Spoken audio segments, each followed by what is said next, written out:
Hey, welcome to Tape, powered by the new Ram 1500 Sport, built exclusively for Canadians. I'm Ryan Dixon. He's Rory Boylan, and Rory, we got a lot to get to today. A lot. Yes. Abbey Mastracco of NorthJersey.com, and the record is going to swing by here in studio, and we are going to pick her brain about what's going on with the Devils. Did they make the right move getting rid of Ray Shero, or have they doubled down on failure here by changing in midstream?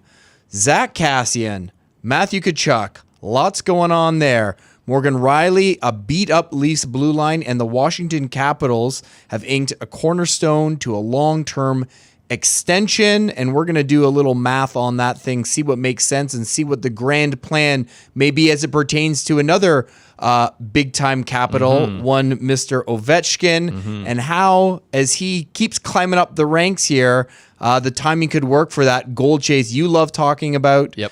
And I think more and more of the world's going to be talking about. But let's start with the fallout from the Battle of Alberta. It's back, baby. What did you think on Saturday as those two were going back and forth? And what do you make of the 2-game suspension handed out to Zack Kassian, who's already on record saying, I can't wait to see this guy again, more or less. And he will in his first game back. Yeah, that's the most beautiful thing about this suspension is that the first game back is the January 29th game against Calgary. And then they'll play each other again February 1st, one at home, one on the road. So, as I was watching that game, just my thought was, oh my God, the Battle of Alberta is back in a big way. Like, these teams are now both contending for playoff spots right in the heat. Like, there's still a possibility neither of them make it. It's all so tight that this is playoff hockey. Let me just jump in and say that Pacific Division, I was doing weekend takeaways, 2 points on Monday separated first from fifth, so it's a complete jump ball. Yeah, and you're hoping that A, they both get into the playoffs, and B, that it lines up for a playoff series. Oh my God, if we could get an Edmonton-Calgary playoff series, that would be just incredible.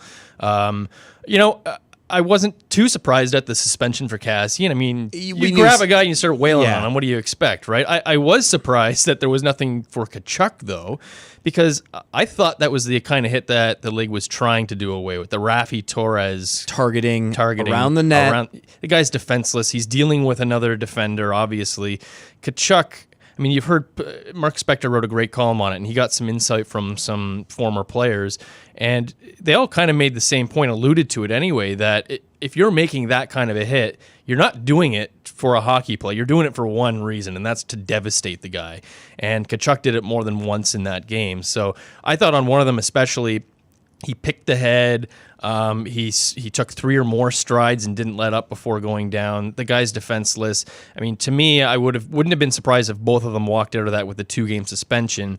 But I think it's in the fans' interest, the league interest. It's in everybody's interest to have them both on the ice for when they play again. And it worked out beautifully. That 2-game kind of sends a message. Kind of not really, though, because Cassian's already said, I'm coming for you, basically. Message not received. It really sets the table nice for that first game coming out of the All-Star break. All right, Maple Leafs. Jake Muzzin already out with a broken foot. Sounds like he could be coming back in the somewhat near future. Skating soon, so we'll see. Maybe a little bit ahead of schedule, I'm sorry, but they really need him. Well, yeah. Right, I mean, now Morgan Rielly out maybe up to 8 weeks. Also, with a broken foot. We know Rasmus Sandin is now going to really get a chance to shine. What do you make, I guess, first of all, of the idea that because of the contract uncertainty that the Leafs really need to make hay this year because this blue line could really look like something else next year? Yeah. Here's the thing. Like, with Muzzin back soonish, Rielly, it's anticipated he'll be back before the playoffs. Like, I don't think you need to go out and worry too much. I still don't think this is as a team that's going to miss the playoffs or anything like that. The injury that you're worried about is Freddie Anderson. That basically derails your entire season, especially if it comes while Rielly is out. But I don't think you need to go out and make a massive deal to bring back a top pair guy to get you through. I think you're more looking to nibble around the edges. I think you do need to do something, because you're very, very thin. Like, you're looking at Martin Marinson on a top pair. Timothy Liljegren is probably going to get a look here. but also B, because you want to go into the playoffs with depth on the blue line. I mean, how many times have we seen injuries from block shots, hits, whatever, through the playoffs, teams needing a 7th, an 8th, maybe even a 9th defenseman to look to fill in for when injuries inevitably hit. So I think that's what the Leafs really need to kind of look at. And when you're talking about that, you're looking at, a Brendan Dillon type guy. Is there somebody like that who, when everybody's healthy, really he's a third pair guy? Maybe he's a number 7 defenseman in the playoffs, something like that. But in the meantime, is going to fill probably a second pair for you, maybe a third. Somebody who's just going to fill minutes right now while you need them, because I don't think it's ideal for this team to go on in the future without adding some level of veteran experience to that back end right now. Their defense has been sliding a little bit under Sheldon Keefe. They've lost 3 games in a row here as we record before the New Jersey And they've game. won games like the last game before Christmas against Carolina, where it's just an absolute gong show out there. Yeah, and even Keefe said after their latest loss that it was a step back defensively for them. So we knew that when Keefe came in here, they were going to be looking a little bit more offense, playing to this team's strengths. But still, the reality is you have to be good on the defensive end of the puck in the playoffs to have any hope of success there. So they need to get back on track, and I think just adding a little piece like that on the blue line could go a long way. They're not out of the woods yet, playoff wise. No, they're not. I mean, I can't Florida believe is it. 1 point back with a game in hand. You're right. It seems hard to believe with the surge we've seen, at least in terms of wins and losses. This is the Leafs. Like they are where they are because of the slow start. Yeah. And as I've said, that's the worst we've seen of this team, I think. So even with these injuries. So it looks precarious right now. I think they're more solidly in there than it seems right now in the standings page, if you know what I mean. Sure. Agreed. Though Florida has to be feeling pretty good about that. They're definitely a dangerous team to look out for. Well, it's the truth, right? Like their defense has been terrible this year. Yeah. Bobrovsky has been a massive disappointment. Well, he's out the rest of this week, it sounds like, and won't be back until after All-Star. But kind of like Toronto, like they have weapons, and they looked really good against the Leafs in that game too. Like you don't really know what you're going to get from the Florida Panthers. They could go on. Was it 2 years ago where they went on a wicked tear in the second half of the season and missed the playoffs by a point or two. But over the second half of the year, we're the second best team in the entire league. They are very capable of going on a run like that. They didn't have a Sergei Bobrovsky. Bobrovsky could suddenly find himself. Well, that's right? just it. They need one guy to really click into place. All right, one team we've seen click into place in the recent past, the 2018 Stanley Cup playoffs, most notably the Washington Capitals, a team firmly in the cup window to another cup window, I guess you would say. Nicklas Backstrom signed an extension worth $9.2, big number. Huge. 5 years, kicks in at the start of next year. What do you make of that number for a guy who's been, an absolute huge part of this team, obviously going way back beyond the cup. Yeah. The rise of this team from the ashes, along with Alex Ovechkin, obviously the running mate of Ovi for many years before they wound up playing on different lines. A really good defensive player, really smart player, but big number. Big number. And he didn't have an agent. He negotiated that himself. So why give 3% away? Exactly. It is a big number, and ideally you don't want to be paying a guy who's going on to age 33 $9.2 million on a 4-year extension. But I think you're going to need to look past that in this case, because like you said, they're in a Stanley Cup window right now, going for another one this season, and they want to push this. They need to push this as far as they can. And so like Pittsburgh, like that means keeping Malkin and Crosby. That means keeping Ovechkin and Backstrom, all these guys together as long as you can and squeeze out of it whatever you possibly can get. The reality is for teams as good as Washington and those other teams you mentioned, it's all well and good on paper to say these contracts, this guy isn't going to be worth this at age 36, but it's really hard to turn your back on guys who are 30, 31, 32, still really, really good players, and just pivot away and say, man, we're just going to lose them for nothing. And not to mention a good friend of Ovechkin's, and he's got his own contract coming up in a year too that you're going to have something to we deal with. really have never had to talk about, but because he was on such a long deal. Years. And so I would say, like, if you're looking at this 9.2 and saying, oh, I don't know about that contract, this guy's 33, my question would be, what's the alternative?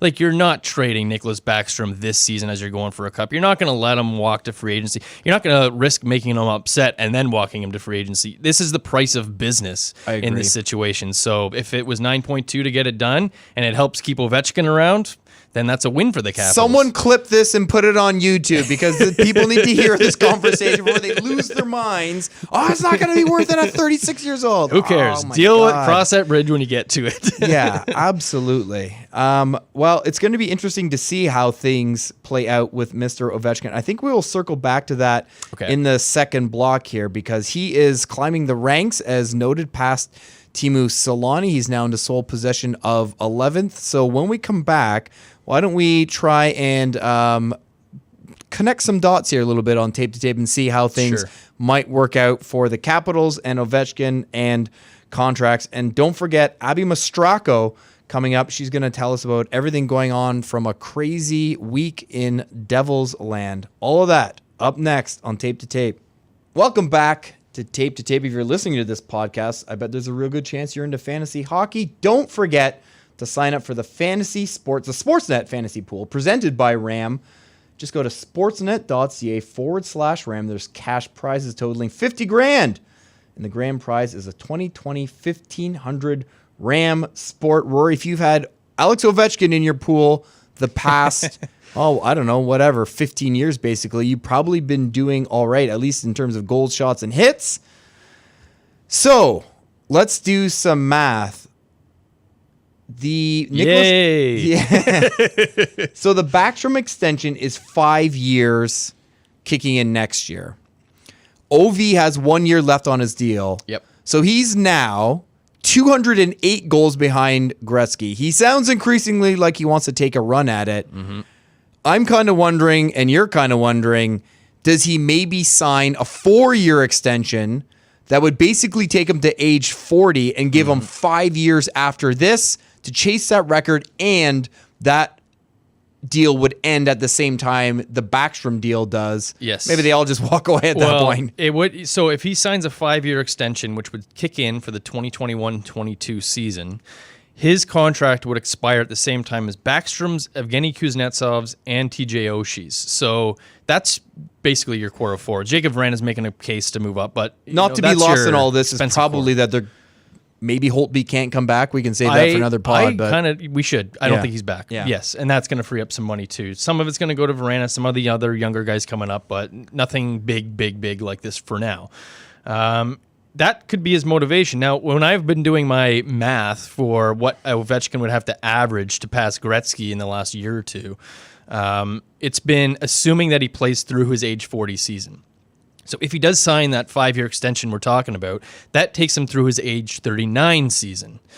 So the thinking right now, for me anyways, goes he could do that, leave the age 39 season, see where the Capitals are at, see where he's at. Is he feeling healthy? Does he have a chance to break Wayne Gretzky's record? Does he want to stay in Washington to do it? I would think that they would pay him whatever to keep him there to do it. And kind of reassess the landscape at age 39 and say, what am I going to do? Do I have to sign a 1-year contract to get this done, break Gretzky's record? I've got my cup. Maybe he's got another 1 or 2 by then, who knows? And he can kind of walk into the sunset as the most successful sniper to ever play the game. That seems like it might be a likely place. I wonder what his next contract's going to be, because, I mean, it's going to be a 35-plus contract. So there's no getting out of that if something bad happens. I don't think that's too much of a worry anyways. Backstrom's at 9.2. Ovechkin right now is already at 9.5. So I'm assuming, especially with the rising cap, that's going to go up over 10. I mean, does he get into Connor McDavid territory? Does he become the highest paid player in the NHL? He's still right now third in the NHL in goals despite his age. He's still the premier sniper in the league, right? So it's not like he's going to be taking a cut, and the Capitals would have to deal with that cap hit over a 5-year span or a 4-year span. So there's a lot of factors in here. But I think at the crux of it, it's everybody, including the Capitals, just want to see this guy break Wayne Gretzky's record in their uniform. Everyone would love to see that, obviously, for sure, in their uniform. Yes, our podcast overseer, Mr. John Grigg, was in here before we got rolling and said, it looks like when Ovi gets to 700, which he's 14 away, he will have gone from 600 to 700 faster than anyone else. He's picking up steam. He's picking up steam. So and in the calculations I've done, assuming through age 40, he had to average roughly 33 goals a season right through his age 40 season. And since then, he's had a 51 goal season, so that's gone down a little bit. He's got 28 and 47 games right now. It's going to bump it down. He's basically on pace for 50 this year. How many times has he scored less than that in his career? Once. So I think it's, you look at it and you're like, it's just health. As long as he can stay healthy, he's always going to be able to whack in that one-timer from the top of the circle in the OV zone on the power play. So you've got that base.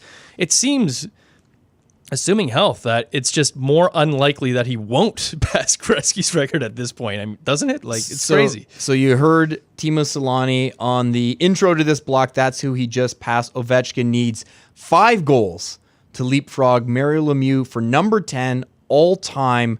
So we could be back talking about this next week. And we always have to note he missed his rookie season to the lockout, and he missed half of a year in 2012-13 to another lockout. So where could he be with a full career behind him? Okay, what are we missing about what's going on in New Jersey? Abbey Mastracco is going to tell us. Stick around. Coming up right here on Tape to Tape. Hey, welcome back. It is time now for our overtime segment, brought to you by Subway. No joke. Subway now delivers. Joining us today in studio. Always great to have someone in studio. It's Abbey Mastracco. She covers the New Jersey Devils for The Record and USA Today. Easy for me to say. Sports. Abby, things not going well for me there. Things not going well for the Devils this year. We're going to cover it all. We're going to get to Ray Shero. We want to hear a little behind the scenes on Hines and Hall, but let me just start here. I mean, you go back barely 6 months ago. Ray Shero was kind of the toast of the NHL draft, right? I mean, won the offseason. Drafting first overall, obviously some luck involved there, but getting PK Subban in a trade that was universally hailed as a win. Even, signing Wayne Simmons to a show-me contract, it felt like they were kind of gearing up in this big year where Hall was headed to UFA Hood. There was a lot of good vibes around this team. Take us through how things have unraveled. A lot of high hopes. I mean, Ray won the offseason. There was the Nikita Gusev move in there, too, and then the season started and nobody was gelling the way that they had anticipated. It took Gusev a while to adjust to North American hockey, and then you had 2 other rookies. And Gusev he's an NHL rookie, not technically a rookie, but you had 2 other rookies in Jack Hughes and Jesper Boquist, and that was a lot of inexperience in the lineup, and they looked like they were hesitant and almost scared to play with elite, scared to play with the puck sometimes, really. It felt like they were more comfortable in the defensive zone, and it just one thing led to another. They lost their first 6 games. They kept trying and failing, and Tom Fitzgerald was added to the bench, and then he left the bench, and now he's the general manager. So, he's been all over the place. Yeah, they got some things sort of stabilized, some line combinations stabilized, and then John was fired. Taylor was traded. Ray was fired. So out of those 3 things, I think we sniffed 2 of them coming. Were you shocked that Ray Shero, that the axe fell now? Yes. Why not do it? Here's why I think they didn't do it when they fired John. Maybe they had their minds made up and said, we're just going to fire Ray at the end of the season. This is not going how we want. We've given him 5 seasons, and there's only 1 playoff win to show for it. And now the best player is gone. Taylor's gone. Maybe they decided when nothing happened with Taylor Hall and they were forced to trade him that Ray was gone at that point, but they needed him to see out that trade. So then they wait a little bit longer, or wait until after the holidays, the dust kind of settles, and then now's a good time to pull the trigger for them. I was very surprised at the timing. That's the only thing that there either had to be some sort of like incident, like argument or breakdown, some sort of fundamental difference. Some conversation about vision, I would think, right? That went wrong, and maybe that's why it was like, okay, we're done now, you're out, and that's why it happened so suddenly, or they just needed him to see out the Hall trade. Why would they need for him to see out that Hall trade? Because he's fired approximately a month after that deal is made. And it's the big trade chip that everybody's waiting for. And the deadline's not until February 24th. And I get wanting to get out ahead of that, so you're not waiting till the last minute to just get what you can. But he was the guy. So if there is a disconnect, I also can't imagine that just came out of nowhere. That would have had to have been developing for some time. So I guess why would they leave it in Shero's hands to trade the biggest trade piece that's out there? I think because conversations had already been ongoing. It became clear. They had their Western Canada trip at the beginning of, when was it? It was in November. Maybe not the beginning of November, but it was before Thanksgiving. And when I talked to Ray, he had met with Darren Ferris in Calgary, and I said, would you characterize the talk you had, the lunch you had, as positive? And he said, I can say that we positively met. I said, can you say anything else about this meeting? And he said, we had pizza and I paid. What a gentleman. Oh, yeah, right. That right there tells you nothing's going on. Yeah. Nothing's happening. Nothing's getting done. And it was right after that when we started to hear, okay, Colorado has interest. Arizona has interest. Edmonton has interest. It was right after that meeting in November. So conversations were already ongoing. So maybe that's why they just wanted to let Ray finish out that one thing. But now Tom Fitzgerald is the one who gets to deal with the trade deadline and decide whether or not they're making Kyle Palmieri available, whether or not they're going to try and offer a contract to Sami Vatanen to lock him up.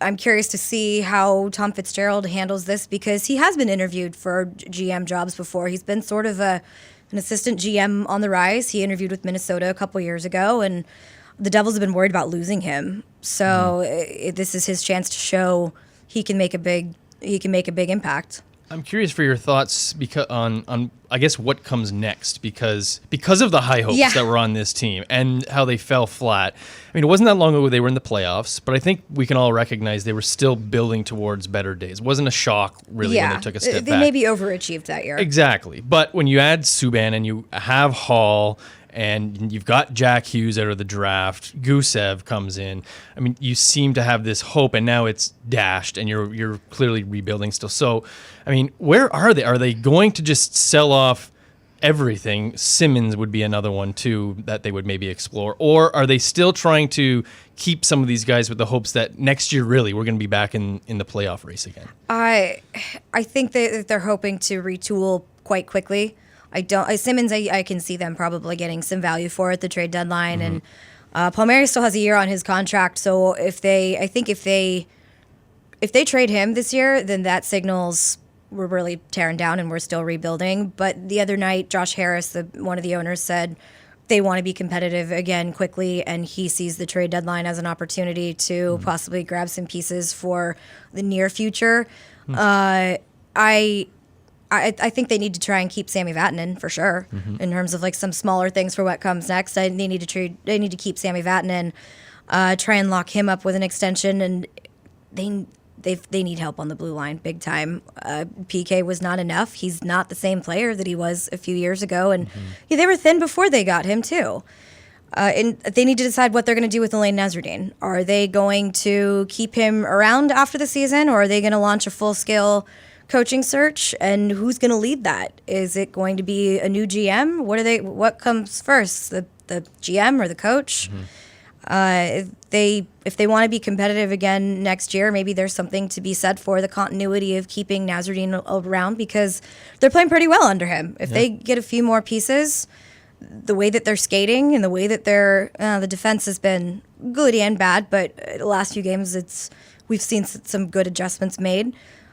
They've got to figure out an identity. They're starting to form one under Nasreddine. So do they want to erase that and start over again? Or do they want to keep this going and see if they can improve under him? And you would risk everything not gelling again if you kind of mix it all up again, right? Exactly. And they've got a better record than Arizona since their Taylor Hall trade. Yeah. So the timing of the Shero dismissal, surprising, as you said. Would you say the fact he was let go at all was surprising as well, given a lot of the people we've talked about, Palmieri, Vatanen, were nice pickups by him?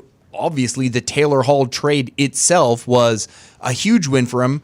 I know the knock is kind of that the draft record after the first round is not great, but I mean, you're on the beat talking to people who cover this team very closely. Was the sense that maybe it wasn't happening as quickly as some like, but that Shero, who inherited a team that was just bereft of talent or prospects, was kind of getting this thing pointed in the right direction?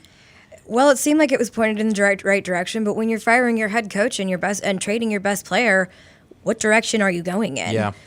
It just seems like this year they've been in standstill. The last 2 years, really. It's been a holding pattern. They never moved forward after the playoffs. And you know what? Last year there were injuries. Taylor Hall was hurt for most of the season.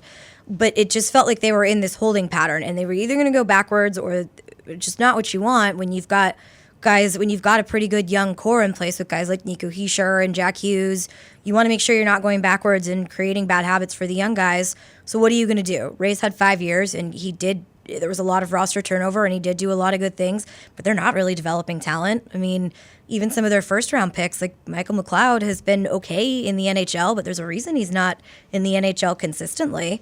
They've got to figure out the goalie situation. Sure, they developed Mackenzie Blackwood, but I believe they haven't really developed anybody else since then. And Jill Sen might end up being sort of a nice backup piece, but they haven't really developed a ton of talent. They've been overhauling their system, and it's like he's had 5 years, and some of the overhauls have been made. What are we seeing the results of that? I don't think it's super shocking that Ray was let go, because 5 years is a good amount of time to see if you can get this thing running again. And one playoff win was all they have to show for it, and this year has been such a disaster, to say the least. Sometimes it just gets so gruesome, the change has to happen. You have no choice sometimes. Hockey ops maybe needed a new voice. If the team on the ice needed a new voice, maybe you could say the same thing for the hockey operations department too. I'm wondering, because I'm hearing you're talking about them not gelling and all these good things that Shero did do, kind of putting this and at least moving them in the right direction. So, I mean, do you think he kind of earned this, for lack of a better term, earned this firing right now, given that they seem to have turned a corner a little bit under Alain Nesreddine? Should he have maybe gotten a little bit more of a rope with this new coach before making this decision to move on to another GM? Possibly. That's why I think the timing is so strange, because this was, it's Ray's guy who he promoted. Naz has been with Ray since, he got his start coaching with Scranton Wilkes-Barre when Ray was the general manager of the Pittsburgh Penguins. He gave Naz and John Hines, his coach, his shot, and Tom Fitzgerald for that matter. All of Ray's people are still in place. So why is Ray not in place right now? Why not wait until the end of the season to clean house completely and get all of Ray's guys out of there? So that's why I think maybe something had to happen. There was some sort of, philosophical differences or some sort of difference, like you said, in vision, and something maybe came to a head. We didn't get much information out of that press conference. Even last night in my hotel bar, I ran into a couple scouts, and they said, "What's going on in New Jersey?" I said, "I was just going to ask you guys if you knew anything." Nobody seems to know what is going on and the thought process behind this, because the only answer we got from Josh Harris was, there's no good time to fire somebody. And we just weren't, his quote was, "We're not getting the job done." Right. Okay, we got to give Devils fans something to cling to here. Nico Hischier quietly become, a really dependable two-way guy. I kind of wonder if Shero's parting gift to this team will be the extension that Hischier signed, and how that might look very nice. It's going to be a bargain in a few years. Jack Hughes. I know things haven't gone exactly, obviously, as people had hoped. In his first year, I'm sure his head spinning, his family close to the Shero family. There's a little bit of a shift there. But what have you seen from Hughes, the first overall pick? And do you still feel like with specifically those two in place? For as much as it feels like they're in ruins right now, when you're talking about building in the NHL, building down the middle, those two guys could really be at the center of something for a long time to come. Yeah, exactly. And Nico is at the point where he's finally starting to take over a game. And, I think it was maybe a slow process, but that's what you want from your top line center, a first overall pick. He's got to be able to take over a game in crunch time. And he's doing that almost on a nightly basis right now. It might not have come quick, but it sure came. And Jack he's learning, and you can tell he's made a lot of adjustments. And as much as he's an 18-year-old who tries to sort of talk the talk and walk the walk and says, I'm okay, I get this. You can tell when he's made adjustments. He can't always split 3 NHL defenders, and like he could in the USHL or with Team USA, and he's not trying to do those things anymore. He's making a lot more smart decisions. I think he's had a lot of different line mates. Putting him with Wayne Simmons for a little while, I think, was pretty helpful, just having that veteran presence next to him. And Wayne's also a guy who really fires people up, gets them sort of excited when they get on the ice, and I think that was helpful for him.